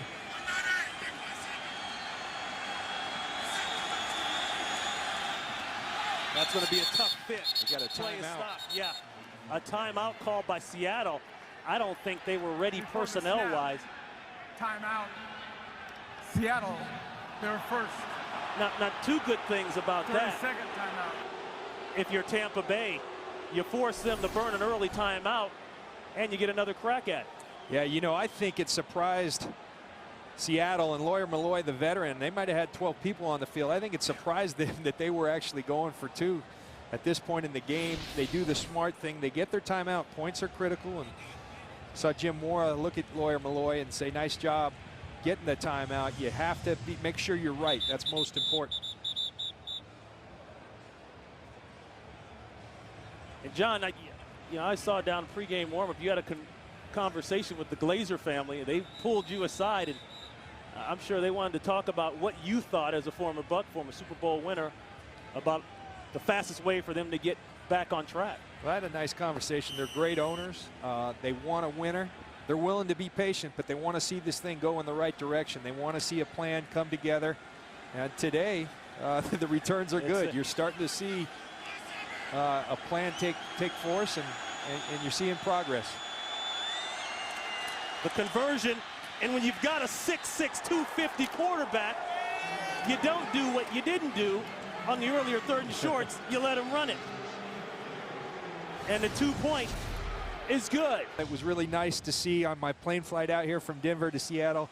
You saw a lot of the servicemen and women on their Christmas leave, and have an opportunity to say thank you to them, and an opportunity right now to say thank you to everybody overseas, protecting our freedoms overseas and here, and not able to be with their family. We appreciate you. Absolutely. Thank you once again. Barth kicking away. Nice kick. Obamanu will have to sit on it for the touchback. 21 unanswered points by the Tampa Bay Buccaneers, and look at that. You talk about a shift of momentum. It's not just a feeling, it's not just an energy, it's reality. We talked about Seattle controlling the first half, total domination by the Tampa Bay Buccaneers. -1 yards for Matt Hasselbeck in this Seattle offense. And Matt Hasselbeck right now, this guy's a big-time quarterback, has been for a long time. He needs to show it. He needs to take over and start to lead his team in the right direction.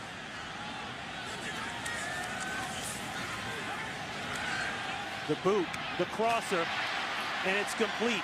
And you just teed it up, John Lynch.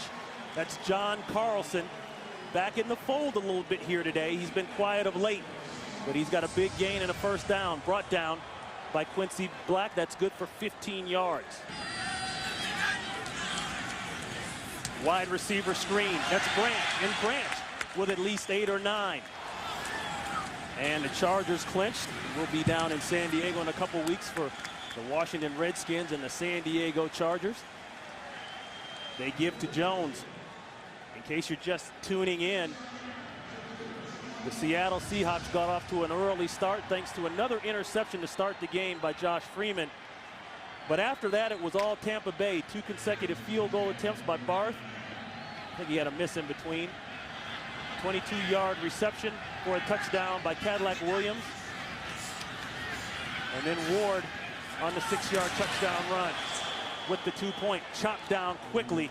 Quincy Black coming up hard. And of course, John, when your offense has turned it up, now your defense is going to step up as well. Yeah, you better respond, and you respond with players like Quincy Black. I talked to linebacker coach Joe Barry, the great linebacker coach for these Tampa Bay Buccaneers, and he talked about the emergence of Quincy Black. This guy is a physical specimen. Wasn't the most instinctive player. They're trying to put him in positions where he can just use his athleticism. Right there, a clear illustration of his athleticism. He's starting to figure this game out. They bring the safety blitz. They throw backside. That ball's got to be caught Dion Butler. It hit him right in the chest.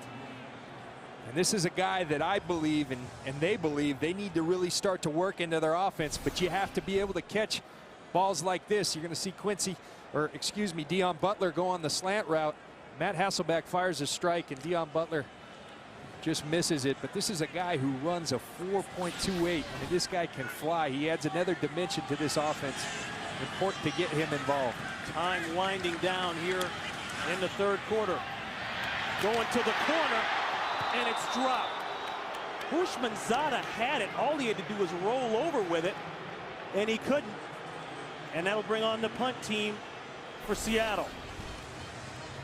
TJ Houshmandzadeh, he's going to run a corner route. Elbert Mack going to have that ball if Hoosh doesn't make an attempt for it.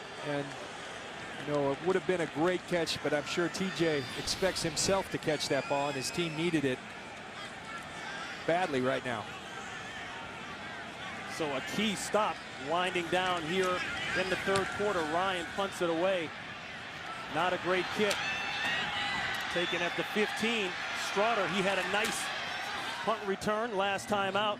Does a nice one there. 39 yards, 17 yards on the return.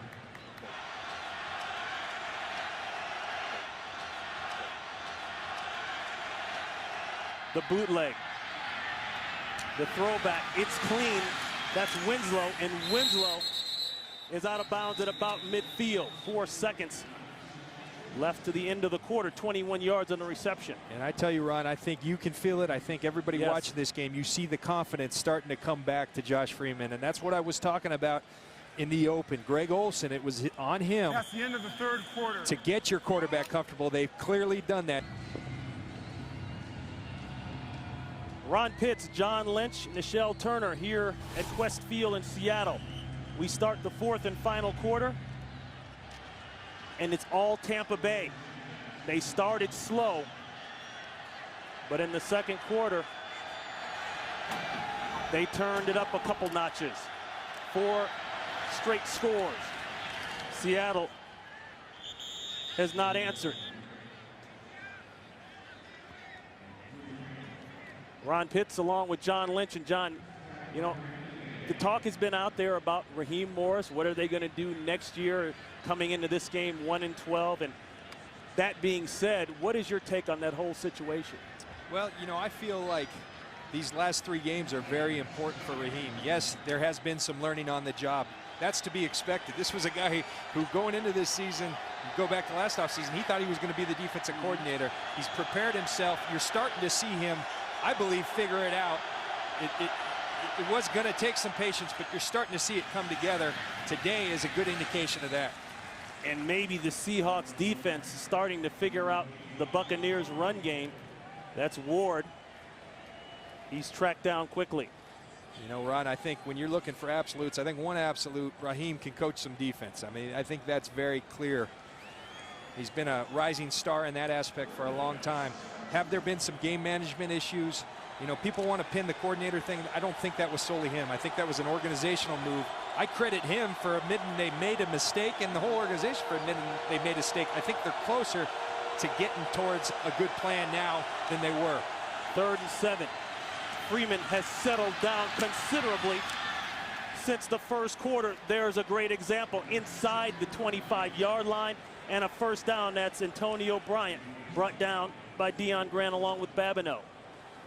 And John, you talk about the Buccaneers, the keys to improvement. There they are. Yeah, you know, and maybe they aren't helping their case for Ndamukong Suh right now, because this guy is a dominant player. I go back to when we were at our best. Warren Sapp, he made everything go on this defense. Offensive line, you're seeing them play better today. Aaron Sears hopefully comes back for them next year, as you see Derek Ward power ahead for some tough yardage. And so hopefully Aaron Sears figures out his personal decisions. And I think the front office and coaching staff, were there some blunders this year? Absolutely. I think you had 2 first-time guys. Are they starting to figure it out? I think so as well. You got it. It's a question of how patient are the Glazers going to be, and I think, as we mentioned earlier, the Glazers want to see that there's a plan and it's making progress. And I think, you know, you probably have a 3-game audition. This whole season's been an audition, but it comes down to these last games as to whether this is the way they're going to move in the future. The last time the Buccaneers won against the Green Bay Packers, Josh Freeman at the helm. The Buccaneers in position now to, so to speak, close the door on the Seattle Seahawks. You don't say that very often, especially this year now. That's Ward going helmet to helmet with Lawrence Jackson, and that's a pickup of 3. John, following up on what you just said, the front office issues, you could talk about how John Gruden is released, and they're still paying John Gruden, making about $5 million a year for the next 2 years, and Bruce Allen, they'll get off the hook with him because he replaces Vinny Serrato, who just resigned as the general manager in Washington this past week. And they were popping champagne in Warren Butter Place when Bruce Allen signed, gets them off the hook. To the tune of about $1 million a year there. Freeman scrambling. There's a mistake, but he's out of bounds. That ball picked off by Josh Wilson. He's already got 2 for touchdowns this year, but that just in the white. And that'll bring on a field goal try. Watch Josh Freeman. I don't care how big you are. Those D linemen know how to put a hurting on you. And Josh Freeman gets up right away, and I know he's thinking to himself, gotta hold that one back or throw it away. You gotta be careful. Points are critical. You put yourself in good field goal position. Don't want to make another mistake. This will be Barth from 39 yards out.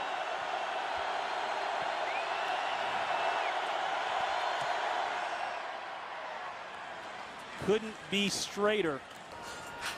Welcome back to Seattle, where the Bucs are leading the Seahawks 24-7, and it's a very loose Buccaneers sideline, guys. You know, they've been having a good time. Some of the players pumping their fists, singing a little bit, dancing a little bit. They really haven't had a lot to cheer about this year. Coach Morris came over and gave the kicker a big old hug. Not a lot to cheer about usually, but today these guys are grinning ear to ear. Back to you, Jim. That's right. That kicker's put 3 through, and it's all good for Tampa Bay. Josh Wilson is back deep along with Forsett, and this will be Wilson. This is the guy they put in when they want something to happen fast. And you can kind of see why. He makes something happen, but it may be coming back. A marker is down at the 18-yard line. The Buccaneers have scored on 5 straight possessions, their last 5 possessions. During the return, illegal block in the back. Receiving team number 35. Half the distance to the goal. First down. Timeout.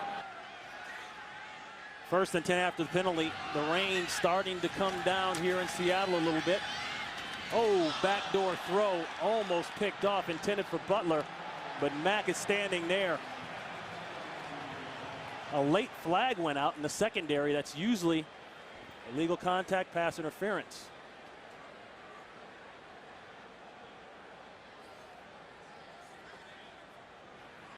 Holding. Defense, number 33. 5-yard penalty, automatic. First down. They get Elbert Mack. 24 points, John. The most points scored on the road this year by the Buccaneers. Yeah, you know, and we talked about it right before halftime. The Seahawks had dominated the first half in many ways. Time of possession, they left points out there. When you allow teams to hang in games, it's a bad deal. It always comes back to haunt you, and the Tampa Bay Buccaneers have made them pay. Pressure. Hasselbeck gets away, and it's complete to Carlson. He'll be about 4 yards shy of the first down.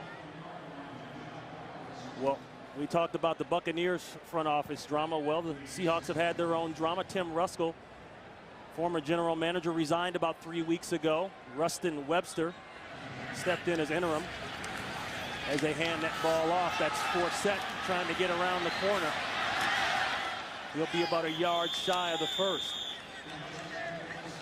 The Seahawks very promptly hired a search firm as you look at Tanard Jackson ripping the knee. We'll get back and check on Jackson and the Seahawks in the front office right after this. So Tanard Jackson's off the field. Corey Lynch takes his place. They'll run it, and they'll have the first down. That's Forsett. And John, this is the injury. Look at Tanard Jackson right here. Also look at all the Buccaneers getting to the football. And sometimes when you're going to the football hard, you're going to get a little nicked. Buccaneer fans are allowing a collective gasp as he walked off the field. This is a guy you don't want to lose, as we said, playing extremely good football. And John, there's another Buccaneer down. That's Chris Hovan, the 10-year man out of Boston College. He's shaken up. Well, I think I can count on one hand how many times you've seen Hovan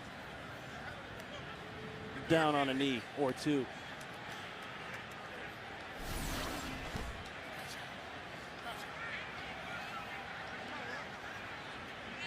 Watch Chris Hovan down here. I think he's going to get kicked. Good news, though. Yeah. Good news, though. Hovan walks off. So 2 injuries. 2 Bucs are able to get off the field under their own power. And Matt Hasselbeck says, stop going down. I'm trying to get some rhythm going there. Looking deep down the field, has to check it off. That's the Carlson, the tight end. Going back to the Holmgren story, Holmgren had taken visits to Cleveland, met with owner Randy Lerner, made it clear that he was interested in taking a front office job in some kind of capacity, much in the same capacity as you see Bill Parcells down in Miami as executive vice president of football operations. There's a throw to Houshmandzadeh across the middle of the field, and Houshmandzadeh will move the chains. And that, of course, spawned the talk, would Holmgren be interested in coming back here in a front office capacity? He said yes. The team was willing to talk to him. Things were close, but this morning the Seahawks came out and said nope, he is no longer a candidate. And most likely Mike Holmgren will end up, if anywhere, in Cleveland. There's a throw and a catch to Deon Butler.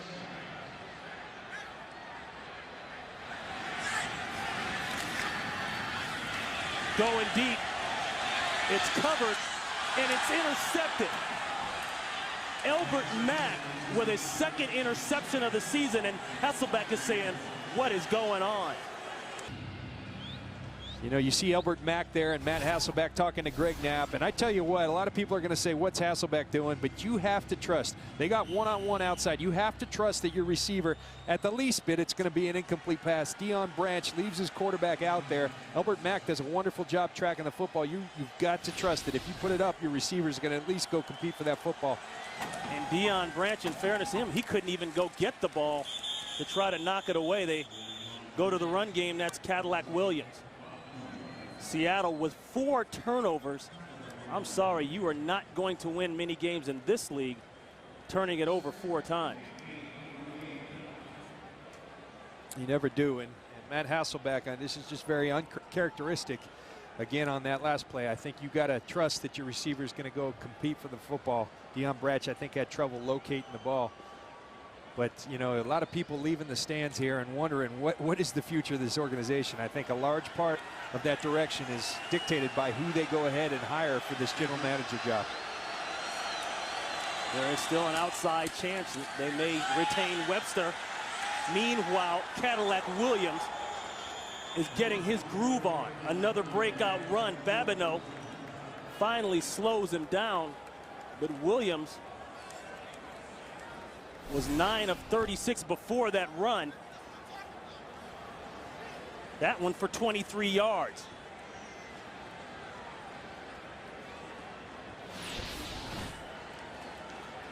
Williams on the day, 10 carries for 60 yards. And it goes back to something we talked about earlier, John. You protect the quarterback, a young quarterback with a good run game, and it opens up a lot of things. That full house look, they're staying with it. Williams again. For more on the Mike Holmgren situation, let's go down to Nichelle Turner. Yeah, guys, you were talking about Mike Holmgren being a candidate for the team president and head of football operations. Well, Tyler Wiki told me earlier today that not only was he a candidate, they made that offer to him, and he turned it down. He would have gotten total control.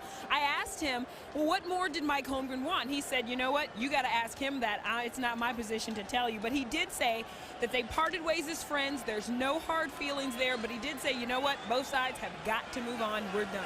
Back to you guys. And John, that is kind of the in vogue thing now for former head coaches that have had success as they hand it off to Ward. He's rounded up by Grant. You know, they call that job the total control job, the job with decision-making power, personnel power.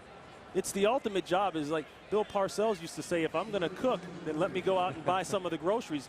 It seems as though a lot of coaches want that control. Absolutely. Former coaches. Absolutely. And, you know, I think Bill Parcells is the model. He's built successful organizations. You hear Todd Lewicki say they made the offer. You know, I think what Cleveland's given him is true total control. I mean, it's his job. You know, in Cleveland, they're calling it the football czar. That's a pretty strong word. And, you know, as Todd Lewicki said, they made him the offer. He chose to move on. And all intention, all signs point to him ending up in Cleveland. So on the third down, a timeout called by Tampa Bay. We flip it over to the Seahawks side and a quick look at ways they can improve. Well, I think this is the most important one. Who is it that's going to be leading it? You know, Jim Moore, is he going to be a part of it?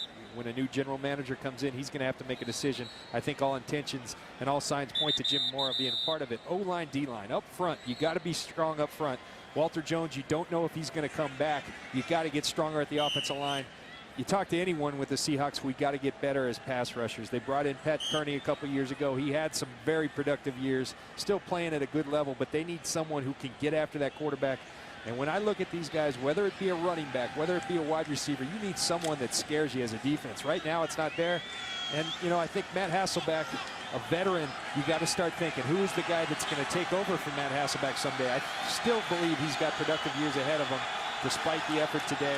But who's going to be that guy to lead this franchise into the future? 3rd and 2, and there's a perfect example of Greg Olson being dialed in today as an offensive coordinator, completely coming with the play that the Seahawks had no idea was coming. The backside throw back off the bootleg.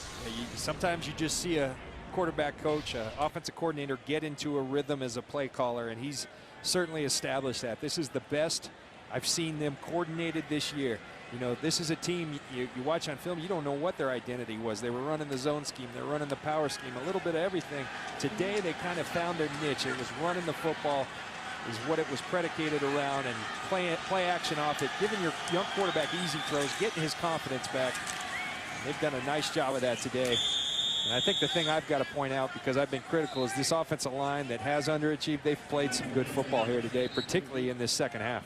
Buccaneers trying to wipe out that nasty run of having lost 16 of the last 17 and 3 of the last 4 here in Seattle.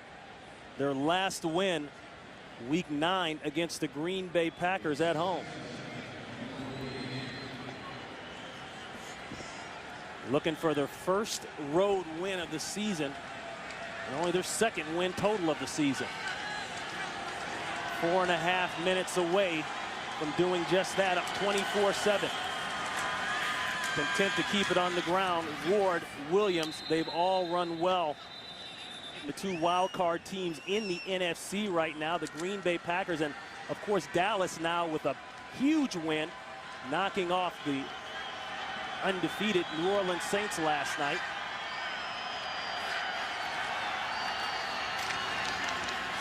Williams hit hard, keeps his feet moving with 3:30 and counting. Ran into Colin Cole. The San Francisco 49ers now, talking the NFC West division, they're 2 games behind the Arizona Cardinals. Arizona won, so a loss by San Francisco would give Arizona the division. Yeah, and as it looks, they're down 27-13 right now in San Francisco. Arizona, Jimmy Johnson stuck a fork in them early. But they come back, and you know, they're a team too. You never know what you're going to get. Sometimes they come out and they're world beaters. Other times they look like a very average football team. You know, I think when you look at all these playoff teams, though, I go back to all the time, the commonality is the quarterback position. All of them have quarterbacks playing at an extremely high level. The Cowboys with a big win. Everybody was on Tony Romo about not being able to win in December. And he answered some critics last night. And so with a 4th and 1, the Buccaneers did a nice job of running some valuable time off the clock. Polescu will punt it away. Fair catch called. Ball drifts a little bit on Forsett. He takes it inside the 10-yard line. 24-7, 3:20 and counting. And you were just talking about the quarterbacks. it's clear when your quarterback plays well, your team usually does well. Yeah, you think there's a correlation, and you know, I think that's why Buck fans that might be a little disillusioned should feel good, because, you know, when you forecast the season, there's a couple teams you can always count on going to the playoffs, and it would be the Tom Brady's of the world, the Peyton Mannings, the Drew Brees. It's that position is so critical, and if you got a guy playing at a high level there, you're likely going to be a playoff team.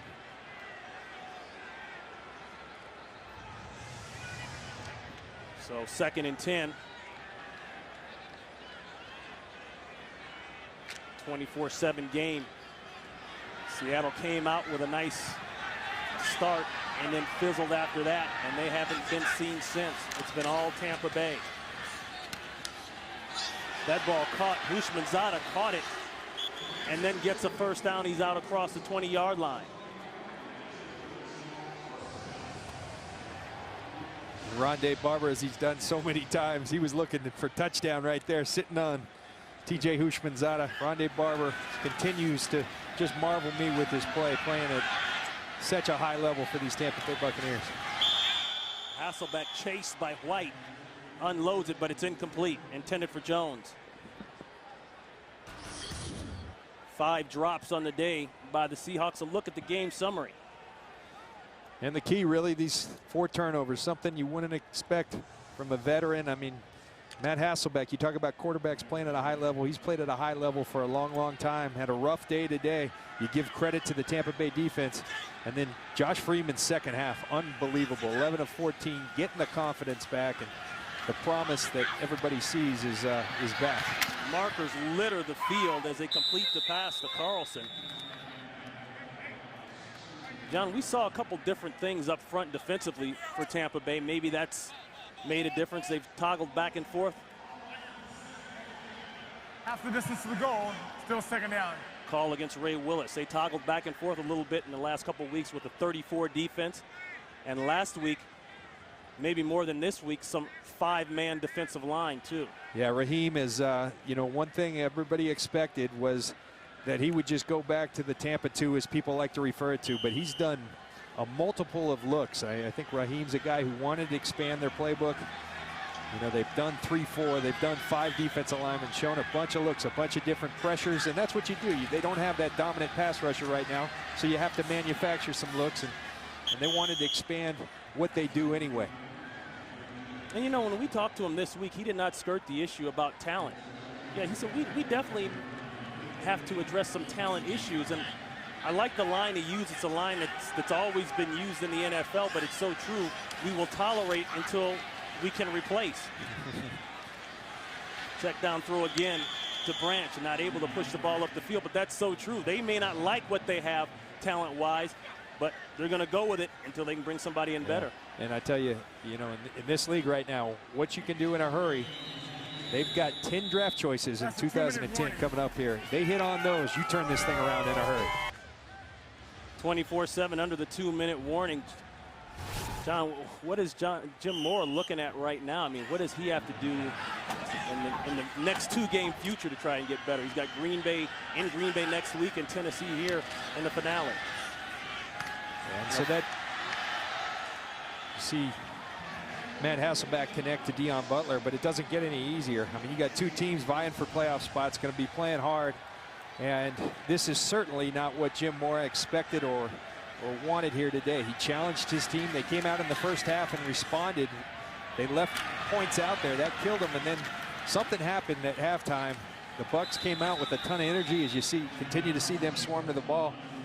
And the Seattle Seahawks fell flat on their face. And Jimmy Moore has really got to take charge of this team and start putting it in the right direction. I remember being here week 1 and thinking this was a playoff football team. That's what I thought of them, and obviously not there. And a lot of people felt, as of last week, 2 weeks ago against San Francisco, the big win here against San Francisco in a tight division race between the 2 teams. There's another completion to Carlson. A lot of people felt that they would be able to worm their way in, sneak in the back door of the playoffs. There's a good sign. I think he just found some dirt bags up there. Their offensive linemen going and cleaning off piles. But as he said, he's trying to change the culture here. play is stopped. Timeout. Tampa Bay, their second. Timeout called by Tampa Bay. 45 seconds left to play. And Raheem Morris can't wait to count it down for his second win as NFL head coach. Through the middle, and that's caught by Branch. I tell you, in these plane flights, there's nothing better. I was going to ask you, how long is that? It's going to be a long one, but there's nothing better than going into someone else's territory across the country. You go into their stadium and you come up with a big win. It'll be a fun plane flight home. Almost sacked there by Jimmy Wilkerson. Ball is complete to Jones, and he gets out of bounds. The Bucs will be at the Big Easy next week. Won't be quite the same hoopla now that New Orleans got knocked off. Won't have to hear all that undefeated talk. And then they'll end it up with Atlanta at home. Yeah, you know, in New Orleans, all of a sudden with that loss, they're still going to be playing for home field advantage, and they want that. They want to be able to play at New Orleans throughout the playoffs, so that game's going to mean something to them. The Bucs are going to step into the hornet's nest. They're going to have a team that's not too happy about losing the game and a team playing for home field advantage. 23 seconds left. They vowed to get Carlson back in the mix. He's got a first, but way too little, way too late. Led the team in receiving last year. Timeout. Very Seattle, little this year. Final timeout taken by the Seahawks. 30-second timeout. 13 seconds left. Yeah, you know, again, you gotta try to identify, all right, what went wrong at halftime? I challenged my team. They came out for a half and played extremely good football.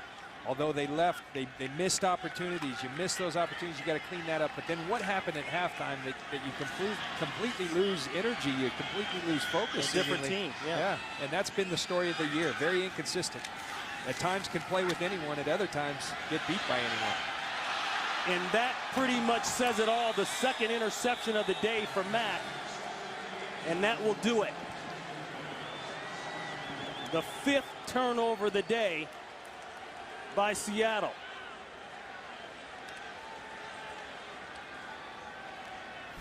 You know, and Matt Hasselbeck right there. Sometimes people get very angry about interceptions at the end of the game, but you know, in my mind, I always respected the quarterbacks that aren't afraid to put a blemish on their stat. They're trying to score points. Make a play. You can worry. There's guys that do worry about their rating and want to check the ball down there. You take a shot at the end zone, and you know, Matt, again, I think an issue. He won't ever say it because he's the ultimate pro.